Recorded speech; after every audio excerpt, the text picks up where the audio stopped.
Hello everyone, welcome to the grow pharma के YouTube channel पे आप सभी का बहुत बहुत स्वागत है। सो नाइपर का रिजल्ट आ गया आपका। आप लोगों ने अपना अपना रिजल्ट चेक कर लिया होगा और जैसा कि आपको पता है कि नाइपर में जो है वो फिजिकल काउंसलिंग होने वाली है। ठीक है। सो फिजिकल काउंसलिंग के लिए लेके बहुत से स्टूडेंट्स के मन में बहुत सारे डाउट्स थे, तो इस वीडियो में हम लोग उसके बारे में बात करेंगे। जैसा मैंने लास्ट ईयर फिजिकल काउंसलिंग में पार्टिसिपेट किया था नाइपर गुवाहाटी में, सेम चीज़ें यहाँ भी होने वाली है। तो मैं अपने एक्सपीरियंस से क्या रियल चीज़ें होती हैं, जो ग्राउंड रियलिटी है, वो मैं इस वीडियो में आपसे डिस्कस करने वाला हूँ। तो वीडियो को पूरा एंड तक देखना, उसके बाद आपको फिजिकल काउंसलिंग के लिए कोई भी वीडियो देखने की जरूरत नहीं पड़ेगी, ये मेरी गारंटी है। ठीक है। तो आ जाओ फटाफट से। इन्होंने एक चार्ट के फॉर्म में पहले दिया हुआ है इंस्ट्रक्शंस की कैसे फिजिकल काउंसलिंग होने वाली है। अब हमें पता है कि दो तरीके के दो पेपर हुए थे, एक हुआ था सेशन 1, दूसरा हुआ था सेशन 2। ठीक है। सेशन 1 जो हुआ था वो हुआ था आपका MS form, M form and pharma MBA के लिए हुआ था, जबकि जो सेशन 2 हुआ था वो हुआ था आपका MTech के लिए। अब जो वहाँ पे मेरिट लिस्ट आई है वो आपको देखा होगा, आपने नाइपर का रिजल्ट देखा, आपको 3 मेरिट लिस्ट आई है।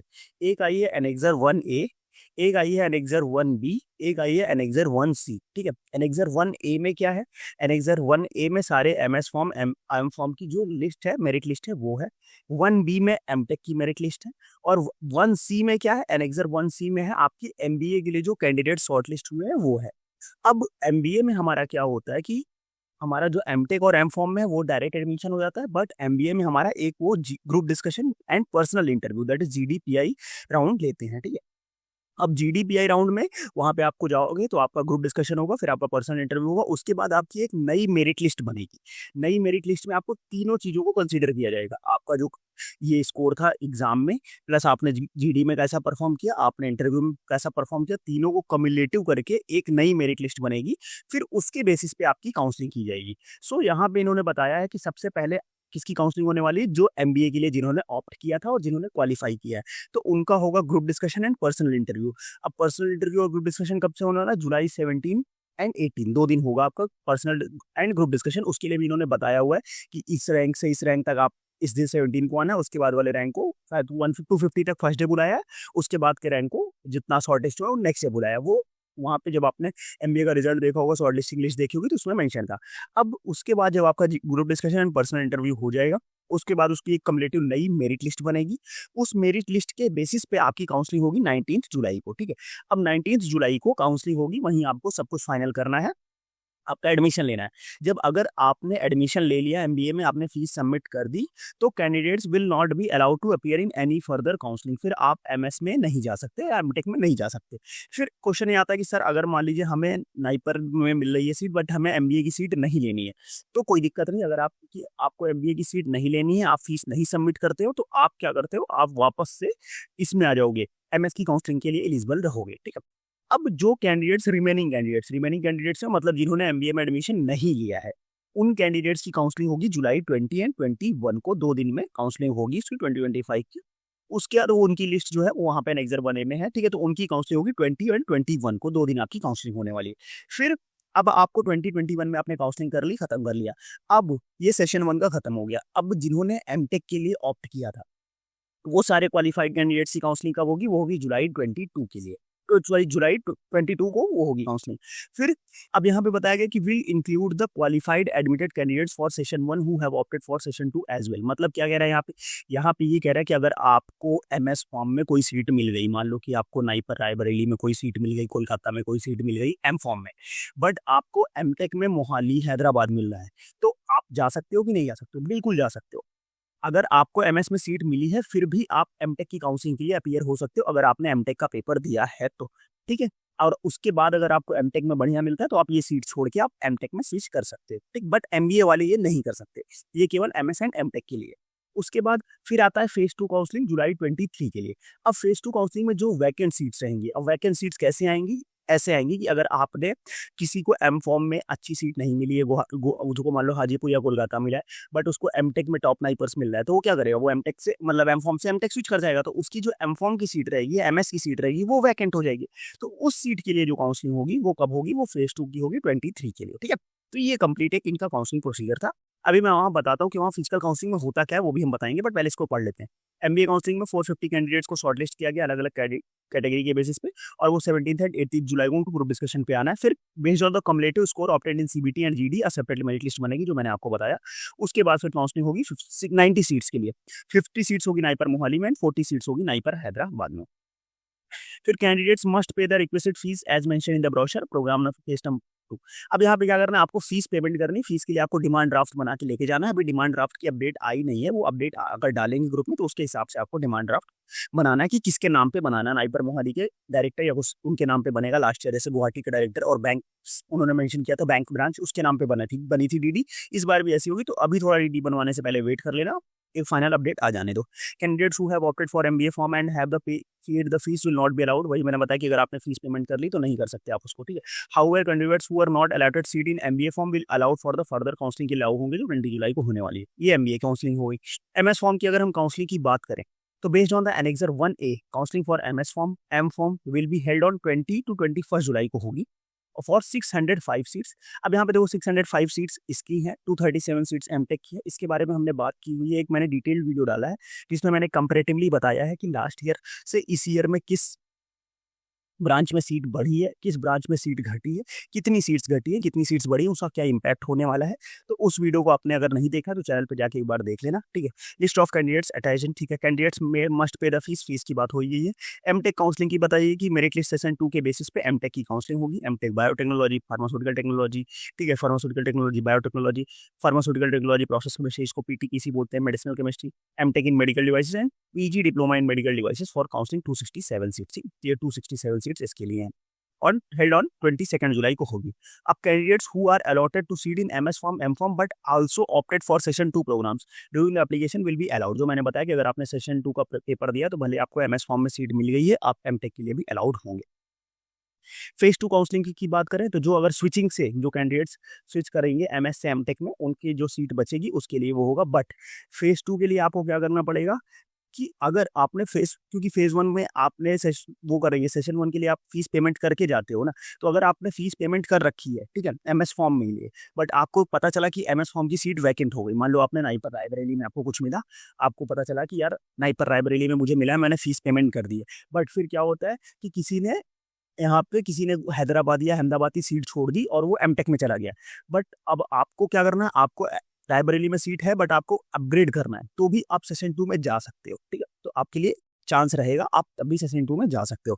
तो इसीलिए अगर जिसकी रैंक थोड़ा कम है, मैं उसको रिकमेंड करूंगा कि आप 23 जुलाई तक वहाँ पे ना स्टे जो करो, तो रुक के करो कि कभी कभी सेशन 2 के लिए आपको चांसेस मिल जाएंगे फेज 2 काउंसलिंग के लिए, ठीक है।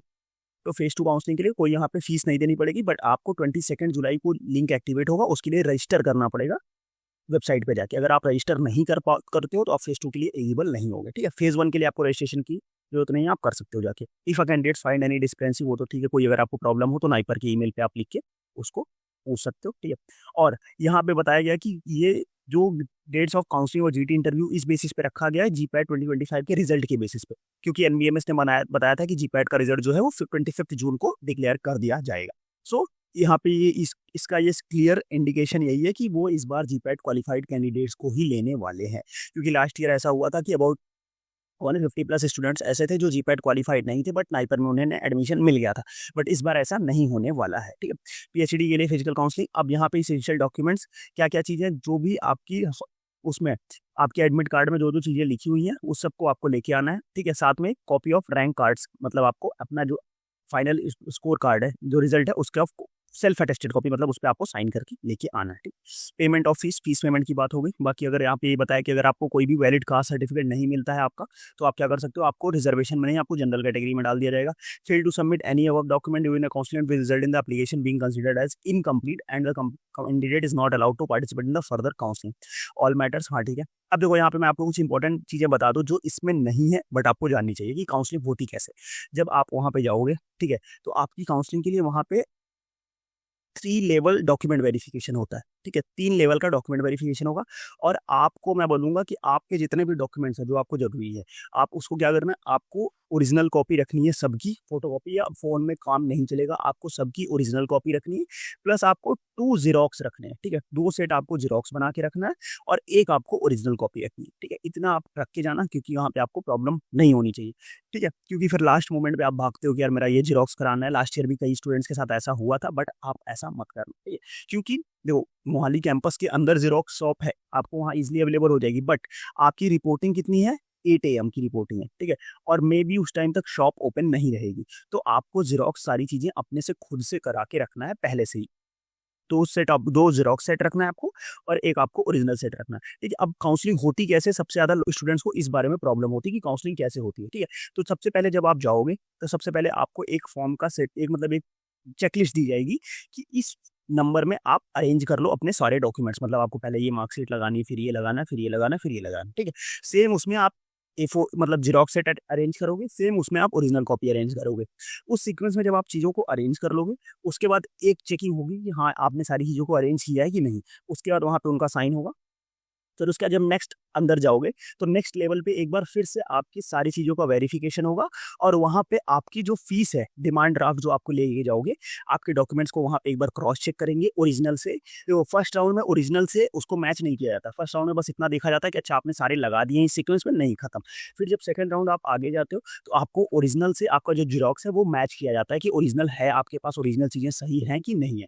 फिर आपकी ओरिजिनल डॉक्यूमेंट्स को मैच करके फिर उसके बाद वहाँ पे आपका डिमांड ड्राफ्ट जो है वो सबमिट कर लिया जाता है। आपकी जो फीस की भी आप डीडी लेके जाते हो वो सबमिट कर लिया जाता है और आपका साइन वाइन वहाँ पे चीज़ें हो जाती है। उसके बाद फिर आप जाते हो थर्ड फेज़ में, ठीक है? थर्ड राउंड, थर्ड फेज़ जाती है जो थर्ड उसमें क्या होगा कि आपको थर्ड उसमें आपकी अलॉटिंग रूम में जाओगे जहाँ पे आपकी सीट्स अलॉट हो रही होंगी। वहाँ पे एक बार फिर से आपके सारे डॉक्यूमेंट्स देखे जाएँगे, उसके बाद आपको आगे प्रोसीड किया जाएगा। अब जो फाइनल अलॉटमेंट होता है वो कैसे होता है कि आपको क्या सीन होने वाला है? तो वहाँ पे जब आप जाओगे तो पहले बात तो आपको वहाँ पे चीज़ें डिस्प्ले होती रहती है कि किस स्नाइपर में कितनी सीट्स वैकेंट है। अभी इस कैटेगरी की इतनी सीट्स वैकेंट है, इस कैटेगरी की इतनी सीट्स वैकेंट है। उसके बाद जब आप वहाँ जाते हो स्क्रीन पे, जो वहाँ पे जो बैठे रहते हैं, ऑपरेटर प्रोफेसर्स जो रहते हैं, जो वहाँ पे सीट अलॉट कर रहे होते हैं ऑपरेटर्स, तो वो आपका पहले नाम पूछते हैं और आपका रैंक के बेसिस पे फिर आपको वो बताएँगे और सामने स्क्रीन पे भी डिस्प्ले होगा कि इस स्नाइपर में इतनी सीट्स बची हुई हैं, ठीक है? आपको कौन-सी स्नाइपर में कौन-सी सीट चाहिए। तो कई स्टूडेंट्स वहाँ पे क्या हो जाता है कि वहाँ पे आपको जल्दीबाजी में हड़बड़ा जाते हैं, हड़बड़ी में काम कर लेते हैं। नहीं, आपको वहाँ पे देखना है, अगर आपको वहाँ पे डाउट लगता है कि मुझे किसी से कंसल्ट करना है, तो आपको वहाँ पे घबराना नहीं है। आप उनसे बोलो कि सर मेरे को 1 मिनट का 2 मिनट का टाइम चाहिए, मेरे गार्जियन जो गए हुए हैं उनसे मेरे को कंसल्ट करना है, तो साथ में बाहर ही रखना है। ऐसा नहीं कि वो तुम ढूँढने चले जाओ उनको 10 मिनट नहीं, इतना टाइम नहीं।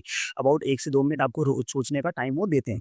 तो आप ईज़िली उनसे कंसल्ट करो और फिर वहाँ पे फाइनल करो कि हाँ सर मुझे इस स्नाइपर में ये ब्रांच चाहिए। वहाँ पे तुरंत आप डिसीजन फाइनल करोगे। जैसे ही आप वहाँ पे फाइनल करके आगे बढ़ते हो, विदिन 2 मिनट्स आपका अलॉटमेंट लेटर आपके हाथ में आ जाएगा।